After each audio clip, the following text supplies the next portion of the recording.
चिशोती आपदा का आज तीसरा दिन है और आज तीसरे दिन राहत और बचाव काम में बहुत तेजी आई है। हम जिस जगह खड़े हैं ये पीछे वही लंगर था जो इस क्लाउड बर्स्ट की बादल फटने की चपेट में सबसे ज़्यादा आया है और बताया ये जा रहा है कि इस लंगर में सैकड़ों लोग उस समय खाना खा रहे थे जब ये बादल फटा। अब एहतियातन इस पॉइंट के आगे, जिस पॉइंट पे मैं खड़ा हूँ, इसके आगे आम जनता या मीडिया की एंट्री पर पाबंदी लगा दी गई है और अंदर आप कल तक हम यहाँ पर एसडीआरएफ और एनडीआरएफ के लोगों को देख रहे थे। आज यहाँ पर राहत काम में तेजी के लिए जेसीबीज को प्रेस इन किया गया है। जेसीबीज यहाँ का मलबा खंगाल रही हैं और साथ में एनडीआरएफ और एसडीआरएफ के जवान हैं जो ये सुनिश्चित कर रहे हैं कि इस मलबे के नीचे कोई जिंदगी दबी ना हो। और इसके साथ ही एक और अपडेट दे दूं, अब बीआरओ तुरंत एक्शन में आएगा और बीआरओ ये जो बड़े बड़े पत्थर हैं इनको ड्रिलिंग करेगा, क्योंकि ये पत्थर यहाँ से, ये बड़े बड़े चट्टाने जो हैं इनको यहाँ से हटाना जो है वो मुश्किल है। तो ऐसे में अब या इनकी ड्रिलिंग की जाएगी और ड्रिलिंग के बाद इन पत्थरों को काट कर जो है तोड़ कर जो है यहाँ से हटाया जाएगा और इस एरिया को क्लियर कर दिया जाएगा। इस तरफ की अगर मैं आपको तस्वीरें दिखा दूं, पीछे आप देखिए कि यहाँ पर जो है ये एक गाड़ी है जो संभवतः इसी डेब्रिस से निकली है, इसी मलबे से निकली है। गाड़ी का हाल देखिए और ये तस्वीर ये बयां करने के लिए काफ़ी है कि किस तरह का हादसा ये रहा होगा। पीछे का तस्वीरें आपको इस वाहन की दिखा रहा हूँ।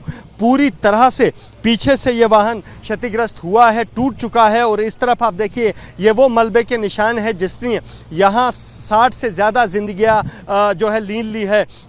इस गाड़ी की तस्वीरें ये बताने के लिए काफ़ी है कि ये जो क्लाउड बर्स्ट था कितना खतरनाक था, किस तरह से मिट्टी और गारा उस समय आया होगा। और मैं अपने कैमरामैन से कहूँगा ये फ्रंट देखिए इस गाड़ी का फ्रंट जो है पूरी तरह से क्षतिग्रस्त हुआ है और ये मिट्टी और मलबा अभी भी इस वाहन पर जमा हुआ है। तस्वीरें आप देख रहे हैं उस मलबे में दबे सबूत की, जो मलबा यहाँ बादल फटने के बाद आया है। और अगर इस इलाके की तरफ आप देखिए, यहाँ पर पुलिस और प्रशासन के वरिष्ठ अधिकारी पहुँच चुके हैं और यहाँ पर आज मुख्यमंत्री उमर अब्दुल्ला भी आए थे। यहाँ इस तरफ पीछे एक तस्वीर देखिए कि किस तरह एक शख्स एक महिला को अपनी पीठ पर बिठाकर ला रहा है, क्योंकि ये वो लोग हैं जो यहाँ माता मचेल के दर्शनों के लिए गए थे और वहाँ बादल फटने के बाद इन्हें 3 दिनों तक वहीं रोका गया था। और अब वैकल्पिक रास्ता निकलने के बाद यहाँ पर न केवल उन लोगों को रेस्क्यू किया जा रहा है जो यहाँ मचेल माता में मंदिर में थे, बल्कि यहाँ पर रेस्क्यू और रिलीफ ऑपरेशन में भी तेज़ी आई है। ये देखिए जेसीबी की मशीन यहाँ से उस मलबे को क्लियर कर रही है जो मलबा यहाँ बादल फटने के बाद आया है। और अब मुख्यमंत्री उमर अब्दुल्ला के जाने के बाद यहाँ पर जो है रिलीफ और जो रेस्क्यू ऑपरेशन है उसमें बहुत तेजी आई है। चिशोती हादसे का आज तीसरा दिन है और आज यहाँ पर रिलीफ और रेस्क्यू ऑपरेशन में बहुत तेजी आई है। यहाँ पर मलबे में फंसे लोगों की तलाश तेज हो गई और सामने आप तस्वीरें देखिए, ये जो एक मकान, आप हरे रंग का मकान देख रहे हैं, इसका एक हिस्सा गारे की चपेट में आने से पूरी तरह क्षतिग्रस्त हो गया है। और ये मकान जो है इसमें भी इसके जो ग्राउंड फ्लोर आप देख रहे हैं यहाँ पर गारा भर गया था। अब आप देख रहे हैं कि रेस्क्यू और रिलीफ ऑपरेशन में तेज़ी आने के बाद किस तरह से जेसीबी और एनडीआरएफ और एसडीआरएफ के लोग यहाँ पर लगातार लगे हुए हैं। इस मकान के ग्राउंड फ्लोर का जो मलबा है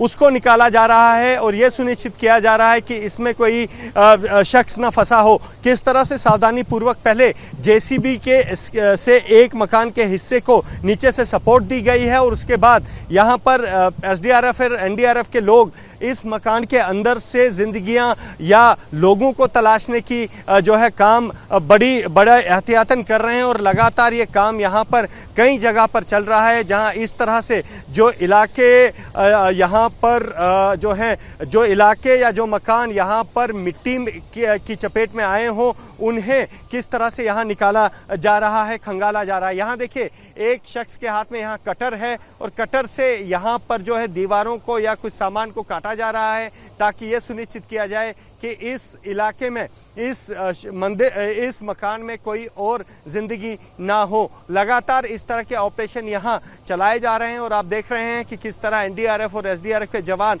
यहाँ से मलबे से सामान निकाल रहे हैं और साथ में ही ये देख रहे हैं कि इस मलबे में कोई शख्स फंसा ना हो, इस तरह के ऑपरेशंस यहाँ चलाए जा रहे हैं ताकि ये सुनिश्चित किया जाए कि यहाँ पर जो बाढ़ आई है और उसके बाद यहाँ जो मलबा है उससे सुरक्षित बाहर उससे हटाया जाए और ये देखा जाए कि वहाँ पर कोई ज़िंदगी फंसी ना हो। किश्तवाड़ के चिसोती में रिलीफ ऑपरेशन जारी है और यहाँ जिस तरह का मलबा आया है उसको हटाने के लिए अब यहाँ जेसीबीज़ को बुलाया गया है। दर्जनों जेसीबीज़ यहाँ आई हैं और लगातार यहाँ पर इस मलबे में फंसी ज़िंदगी को ढूंढा जा रहा है। इस मलबे में फंसे जो है सामान को निकाला जा रहा है। ये एक मुश्किल ऑपरेशन है और आज इस ऑपरेशन का तीसरा दिन है। हमारे साथ अशरफ साहब हैं। सर अशरफ साहब, ये जो ऑपरेशन है, ये जो आप कर रहे हैं, कितना मुश्किल है और आप कब से जेसीबी चला रहे हैं और ये क्या सबसे मुश्किल ऑपरेशन? सर मुझे तो हो गए कम से कम 24 साल मशीन चलाते हुए, मगर पहली बार इतना मुश्किल ऑपरेशन देख रहे हैं। क्योंकि बड़े बड़े पहाड़ आए हैं, बड़े बड़े पत्थर आए हैं, बहुत पेड़ आए हैं। क्योंकि छोटी मशीनें दिक्कत हो रही हैं उनको हटाने में, अब बड़ी मशीनें लाई गई हैं उनको हटाने के लिए, लोगों को जो दबे हुए हैं मलबे में उनको निकालने के लिए। तो आज दो तीन दिन से लगातार काम चल रहा है और हम भी कोशिश कर रहे हैं कि बंदा जो भी है वो निकले ताकि उनके परिवारों को थोड़े हो जाए। तो इसलिए बहुत मुश्किल दिख रहा है ये ऑपरेशन। आमतौर पर जम्मू कश्मीर में जेसीबी जब लगती हैं वो पहाड़ों से आए मलबे को हटाने के लिए लगती हैं, पत्थरों को हटाने के लिए लगती हैं, लेकिन अशरफ साहब जब ये पता हो कि इसमें ज़िंदगी हो सकती है तो कितना मुश्किल हो जाता है आपके लिए? बहुत मुश्किल सर, क्योंकि आदमी है सर, हम भी इंसान हैं, इंसान को इंसान निकालने के लिए वो भी मशीनों से बड़ी दिक्कत हो जाती है, तो तकलीफ भी हो जाते हैं। क्योंकि एक आदमी को मिट्टी से निकालने में और मशीन के साथ वो भी बहुत दिक्कत हो जाती है। यहाँ तो है ही नहीं कोई सिस्टम जो कि बंदा कहीं गिनती बेलचा लगा कर निकाले, वो तो है ही नहीं सर। यहाँ बड़े बड़े पत्थर हैं, बड़े बड़े पत्थरों में बहुत दिक्कत हो जाती है निकालने के लिए और तकलीफ भी बहुत ज़्यादा हो जाती है। तो ऐसे में सर एक चीज़ आपसे जानना चाहूँगा, कितना एहतियात आप बरतते हैं और क्या क्या एहतियात यहाँ बरतना पड़ता है जब ऐसे फंसे हो मलबे? सर हम तो अपनी तरफ से कोशिश कर रहे हैं, जो भी मलबे में दबे हैं उनको हमारी तरफ से कोई नुकसान न पहुँचे, कोशिश कर रहे हैं कि अपने हिसाब से जो पत्थर हट जाए, पत्थर के नीचे जो कोई बंदा हो, मिट्टी के नीचे हो, उसको कोई मशीन से कोई ना लगे। तो कोशिश तो कर रहे हैं सर अपनी तरफ से निकालने की। जिंदगी भर याद रहेगा ये ऑपरेशन? जी सर, क्या बात करते हैं सर, बिल्कुल पूरा जिंदगी भर याद रहेगा सर। जिंदगी भर याद रहेगा ये ऑपरेशन, क्योंकि ये कोई मामूली ऑपरेशन नहीं है। इस ऑपरेशन में मलबे से जिंदगियां निकालनी है और एक इंसान, एक मशीन के सहारे इंसान को निकालना है, तो ऐसे में किसी का भी दिल जो है वो पसीज जाएगा। कैमरा पर्सन पवन चौधरी के साथ अजय बास्लू, एबीपी न्यूज़, चिसोती गांव, किश्तवाड़।